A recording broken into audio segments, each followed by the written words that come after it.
Excellent, excellent. So you are on your way to Melbourne, which is really exciting. Is it a tour that you're doing, and where else are you going?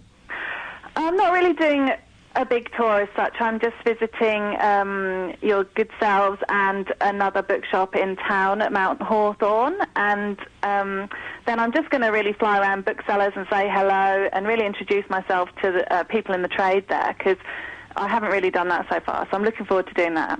And seeing some family as well, which is important. Yeah, that's right. Now, I know with a couple of people I've spoken about the event, the upcoming event, and they haven't really known your name, but I think this type of thing will go a long way to getting you broaden your audience. Yes, yeah, and we've certainly been hand selling your book at the store, because I've been telling the other staff about it, so it always helps when people love the fact that books come from Australian writers. So well, Australian readers are so supportive of Australian writers that it's just really good to be able to get out and about and actually meet the readers as well and listen to what they have to say. It's a whole new experience, but it's absolutely fascinating and really enjoyable, because it really is a two-way thing when you want to sell your writing. You sort of give it to the reader, and then it's fascinating to see what they actually think of it. Definitely. Look, Sarah, thank you so much for joining us today. We're really looking forward to your visit at the Heaths Road Library on the 16th of March, which will be starting at 6:30, and you'll be giving a little talk. Will you? I will. I certainly will. Okay, yeah. And we'll have an opportunity to ask you some questions and then do a book signing afterwards. So we're very much looking forward to that. And thank you for joining us today. Thank you. I'm very excited about coming to see you, and I'll see you in a couple of weeks. Thanks, Sarah. Bye-bye now. You're listening to Creative Corner with Denise and Jackie on 88.9 Win FM. That was Plain White Tees with Hey There Delilah, and before that we had Faker with This Heart Attack, and we started off that set with Jason Mraz with I'm Yours. And you're listening to Creative Corner with Denise, and tonight of course is the first Thursday of the month, so it's our book chat with Jackie, and joining us now is going to be Elizabeth. So tell us a little bit about Elizabeth. Elizabeth's from the Point Cook Library, and she's got a fantastic job. She looks after all the young people in the Point Cook area and tries to organise events and talk to them about the benefits of reading. It would be a very challenging job, I would think, but at the same time extremely rewarding. Absolutely. Welcome to the show, Elizabeth. Thanks, Jackie. Well, hello. Tell us a little bit about what you do at the library and what your job entails. Okay. The youth librarian is a fairly new position, so I started here last September.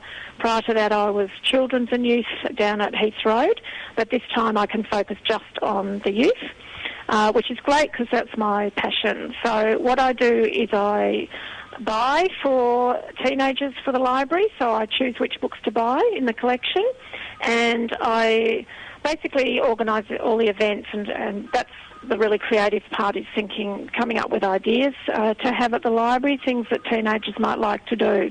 And you've also got a book club for young people called Fast Food and Fiction. I love that name. How'd you come up with that name? I think we were just trying to come up, another colleague and I were trying to come up with a name, and we just liked the sound of it. And also we do supply free food. We thought the fiction and the fast food went quite well together. Yeah, and how do you find young people responding to books in this era of, a lot of talk about people going digital and all the electronic devices? Yeah, and so you're competing up against computer games and all sorts of things.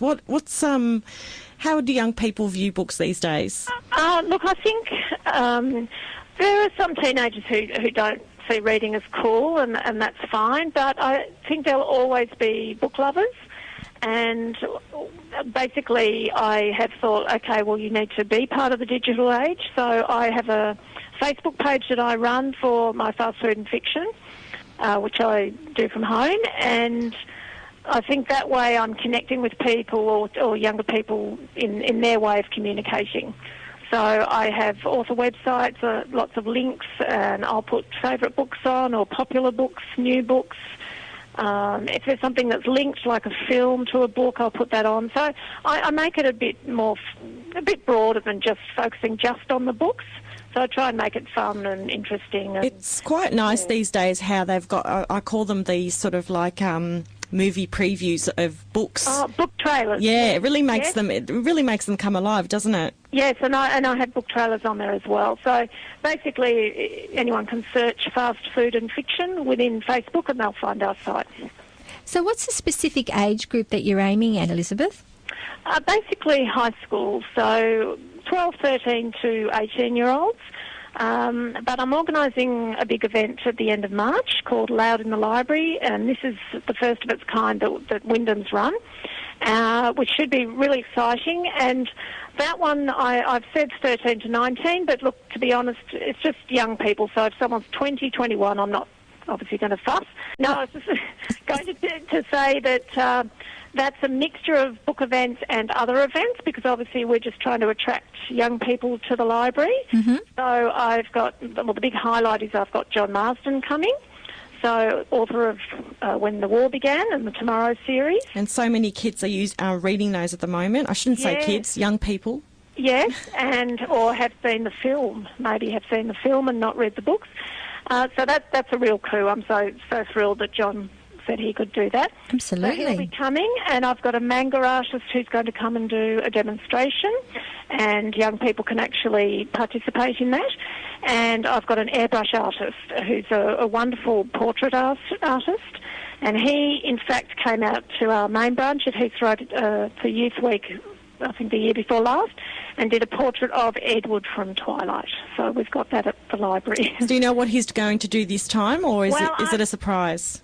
Well, he'll be doing a portrait of someone, so... Okay. Yeah. So can you tell us a little bit more about the event, like in terms of when it is, what time, how people can find out more about it? Yeah, well, it's a free event, and the date is Wednesday the 30th of March.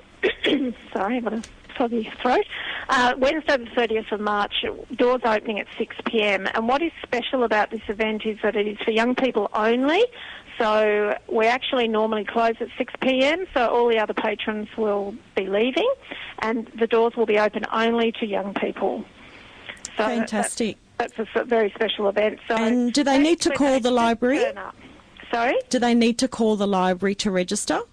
No, that we're not taking bookings, so all they need to do is turn up. It's free. What we'll do is not so much register, but there'll be a table that we'll have right at the front of the library just to get their name and age, and then they go in. Okay. So, fantastic. And what about if people are interested in joining or coming along to Fast Food and Fiction? Okay, for Fast Food and Fiction, because we've got our big event at the end of March, we probably won't have another event perhaps till next term. So the best thing to do is to ring the library and just see when the next meeting is. Okay, and so how often do you normally have Fast Food and Fiction meetings? This year I'm running it slightly differently, so I'm having a more events-based theme. So probably every second month. Okay. And but what the best thing is to ring the library and just ask. Find out a bit more. Yeah. So sorry, I'll just explain with the book club that what we do is have a mixture of events, but also have what we did last year, which worked quite well, was that we had a couple of booksellers out, and the young people who come could go through and have a look at new books and see which ones we had in the library and which ones we didn't. And if we didn't have them, then they were able to tell me which ones they liked and we could buy them. Okay, fantastic. So do you, with again, I was going to say children, but young people that come along to these events, is the mixture of girls and boys pretty much the same, or? Excuse me, it varies. So last year was quite interesting. I had a lot of 15-year-old boys, right, which I felt quite privileged to have, and not all of them were big readers. So right. I think they just liked the social side of it, and they got pizza and they could chat, and so that was interesting. And then I get my big readers. I've just had one meeting this year, which was last week, and this time it was all girls. So it really varies, and sometimes I'll have 13-year-olds, and last week I had a 17-year-old as well. So it usually ranges from 13 to 17. So have you had anyone came along, say, for the free food and were converted to being a reader? I think perhaps, if not a reader, at least influenced in a positive sense about the library. Yeah. And I know one of my 15-year-old boys from last year, he wasn't keen on reading, but we were talking about which book to study or to look at, and they actually chose from a list that I had, and he said he didn't like reading, so I got him the audio book, and he was quite happy with that. So I think that was actually quite a positive thing. Absolutely, and it's also, as you say, letting them know other avenues of appreciating books. Yeah, absolutely, and to me it's about not missing out on the story. So how you access that varies, and it doesn't really matter which way. Obviously we support literacy, but I'm not a teacher, so I'm not going to tell them how to do things. It's meant to be a fun and recreational experience. And you want them to enjoy it. Absolutely. And people absorb and are entertained in different ways. So I mean, right. If the story gets through, whether it's being read or it's being listened to, that's right. Yeah. Yes. Yeah. And one of the events that we're having in May, and we actually are having, it's a manga workshop during May, so once a week. We ran that at the Werribee Library last year, and that was highly successful, so we're running it with the same artist, and he's actually coming out for our Loud in the Library event at the end of March as well. He's the one doing the demonstration. And again, a lot of young people love graphic novels. Oh, yes, very popular. They might not like a novel in the usual fiction sense, but the graphic novels are hugely popular. I've noticed there's a trend now with authors who are going back through some of the classics and writing them up as graphic novels. Yes, that's right. Yes, we've got Shakespearean graphic novels and lots of things. I'm not sure if there's a Pride and Prejudice one that's been done yet. But I've seen Jane Eyre.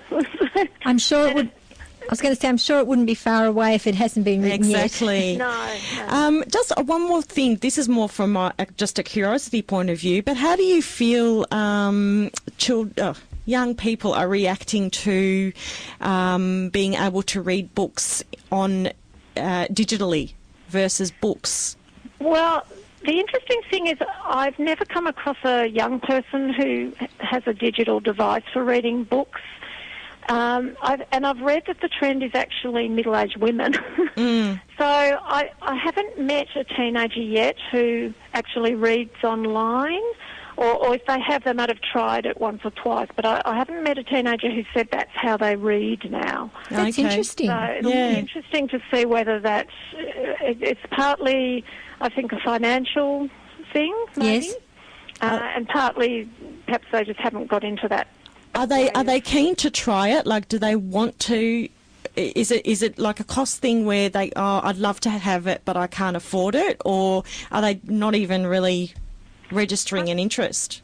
I'm not sure. I know that the ebook sales are growing all the time, so I'm not sure what percentage of that are young people. I'm sure there's such an online generation, I'm sure that some of them are turning to that.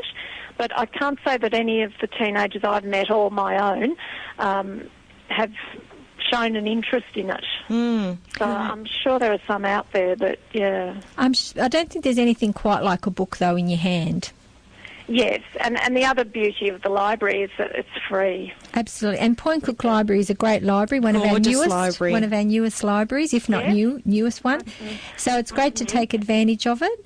So Elizabeth, Out in the Library. Loud in the Library, yes, that's coming up, and also the wonderful fast food fiction. I think it's a wonderful innovation for our young people because we've got lots of young people in the area. We do. So it's great to give them this opportunity, and what you're doing here is also making it fun and a good social event for them as well. So it's not like you're teaching them as in a classroom situation, but often they can learn a lot more in these situations. Well, and I think they're linking the reading with leisure, which is what makes it more desirable. I know that when we have young people coming to the store and they're asking for a book that they have to read for school, they're not always very enthusiastic about asking for it. But I think by making by some of the things your initiatives are actually linking the idea of reading and literature with pleasure. Yes, yeah. Well, we hope so, and also to have the library as a place where teenagers can feel, or young people can feel safe. It's somewhere that's safe and it's homely, and I think it's been called the third place. So it's somewhere they can come after school that they can relax, and it's just a nice, relaxing, safe environment that they can sit and chat with their friends, they can socialise, or they can study. And we've got resources here that they can either use for pleasure or for study. What a wonderful way to describe a library. Well, thank you very much, Elizabeth, for joining us. Elizabeth, the Youth Coordinator at the Point Cook Library. And we'd love to hear from you again for any other events that you have